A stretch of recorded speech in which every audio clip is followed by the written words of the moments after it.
Hi students, நம்ம இன்றைக்கி என்ன பார்க்க போகிறோம்னா 10th ஸ்டாண்டர்ட் என்சிஆர்டி மேத் புக்கில் எக்ஸசைஸ் 6.3ல சம் நம்பர் 5 பார்க்க போகிறோம்.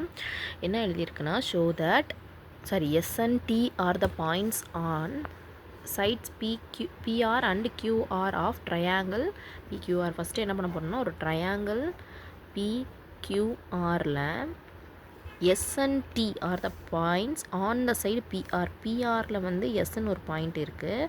அதே மாதிரி QRல வந்து என்ன பாயிண்ட் இருக்கா, Tன்னு ஒரு பாயிண்ட் இருக்குது. ட்ரையாங்கிள் PQR கொடுத்துருக்குறாங்க. சச் தட் ஆங்கிள் பியும் ஆங்கிள் RTSும், அதாவது இப்படி உள்ள ஒரு ட்ரையாங்கிள் இருக்குது போல், உள்ள ஒரு லைன் ட்ரா பண்ணிக்குவோம், ஆங்கிள் மேக் பண்ண போகிறோம். அதாவது கொஸ்டினில் கொடுத்துருக்கிறது தான் நம்ம பண்ணிகிட்ருக்கோம். ஆங்கிள் P எங்கே இருக்குது, இந்த இருக்க ஆங்கிள் பியும் இதில் ஆங்கிள் RTSும், RTSனால் இந்த ஆங்கிளும் இந்த ஆங்கிளும் ஈக்குவல்னு கொடுத்துருக்குறாங்க. ஷோ தட் இப்போ ட்ரையாங்கிள் RPQ இந்த பெரிய ட்ரையாங்கிளும், அதுக்கப்புறம் என்ன கொடுத்துருக்காங்க, RTS இந்த சின்ன ட்ரையாங்கிளும் சிமிலர் அப்படின்னு கொடுத்துருக்காங்க. ஒரே ஒரு ஆங்கிள் மட்டும் ரெண்டு ட்ரையாங்கிளுக்கும் காமனாக இருக்குன்னு கொடுத்துருக்காங்க. இதுவுமே ரொம்ப ஈஸியானதான். இது வந்து கிவன் டீட்டெயில்ஸை ஃபஸ்ட்டு எழுதிக்கலாம். ஃபஸ்ட்டு கொஸ்டினில் என்னென்ன கொடுத்துருக்காங்கன்னா அதை அப்படியே எழுதிக்குவோம். S and T are points on sides PR and QR in triangle PQRன்னு எழுதிட்டோம்.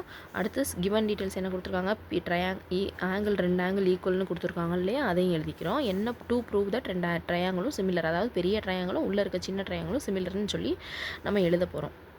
கரெக்டாக?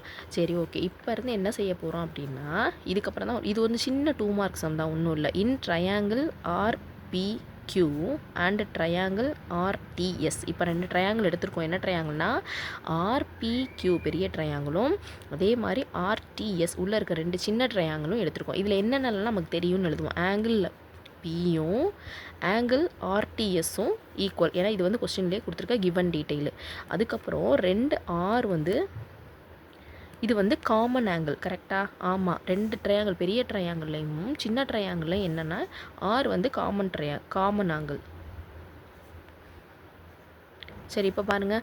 இப்போ பெரிய ட்ரையாங்கிளில் 6 காமன் ஆங்கிளாக வருது, சின்ன ட்ரையாங்கிள்லையும் 6 காமனாக ஆங்கிளாக வருது. அப்போ இந்த காமன் ஆங்கிள் வந்து ரெண்டு ட்ரையாங்கிளுக்குமே ஈக்குவலாக வரும். அப்போ ரெண்டு ஆங்கிள் கண்டுபிடிச்சிட்டோம். இந்த ட்ரையாங்கிளில் ஒரு ஆங்கிள் ஈக்குவல்னு சொல்லியிருக்கிறாங்க, அதுக்கப்புறம் இன்னொன்று வந்து ஈக்குவல்னு சொல்லியிருக்கிறாங்க. கரெக்டாக? அப்போ என்ன சிமிலாரிட்டி யூஸ் பண்ணலாம்,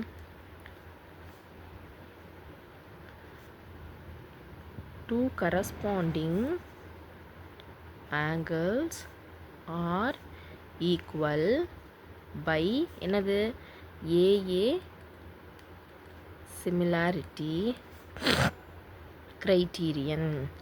அப்போ என்ன வந்துடும், ட்ரையாங்கிள் RPQவும் ட்ரையாங்கிள் RTSும் என்னவா வந்துடும், ஈக்குவல். ஏன் அப்படி சொல்கிறோம் அப்படின்னா, இப்போ ட்ரையாங்கிள்லேயே மூணுமே ஈக்குவலாக தான் வந்திருக்கும் ஆக்சுவலாக. ஏன்னா ஒன்று ஈக்குவல்னு சொல்லியாச்சு, ரெண்டாவது காமனாக வருது ஈக்குவல்னு சொல்லியாச்சு. அப்போ தேர்ட் ஆங்கிள் எப்படி இருந்திருக்கும், அது வந்து ஏஏ க்ரைட்டீரியன்னு. இப்போ ஆக்சுவலாக ரெண்டு சைடு இது கொடுத்துட்டோம். ஒன்று வந்து அல்வா மாதிரி அதுவாகவே கொஸ்டின்லேயே இருக்குது, செகண்ட் வந்து அழகாக காமன் ஆங்கிளாக இருக்குது. அதனால் ஏஏ க்ரைட்டீரியன் வந்து ரெண்டுமே சிமிலர் ட்ரையாங்கிள்னு எழுதி முடிச்சிட்டோம் பை த ப்ராப்பர்ட்டி.